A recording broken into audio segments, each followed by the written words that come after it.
কাছে আমরা সবাই দোয়া করি আল্লাহ যেন আমার ভাই শহীদ শরীফ ওসমান হাদিকে জান্নাতুল ফিরদাউসে মেহমান হিসেবে কবুল করেন।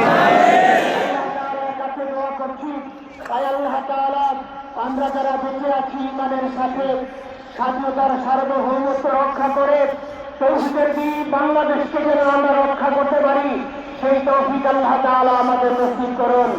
আমিন। সবার কাছে দোয়া চাচ্ছি আমার মেজো ভাই ওমর ফারুক সাথে ছিল ওর জন্য আপনারা দোয়া করবেন। আমার ছোট বোন মাসুমা আপনার হয়ে গেছে, তাকে চিকিৎসা করাচ্ছি, ডাক্তার বলছে অনেক বেশি সমস্যা। আমাদের পরিবারের জন্য একটু দোয়া করবেন। আমাদের আর কোনো চাওয়া পাওয়া নাই। শরীফ ওসমান হাদি তুমি বেঁচে থাকো, আমরা ওর জন্য দোয়া করি। আল্লাহ তাআলা শরীফ ওসমান হাদিকে জান্নাতের সর্বোচ্চ মাকাম নসিব করুন। আমিন। আসসালামু আলাইকুম ওয়া রাহমাতুল্লাহি ওয়া বারাকাতুহু।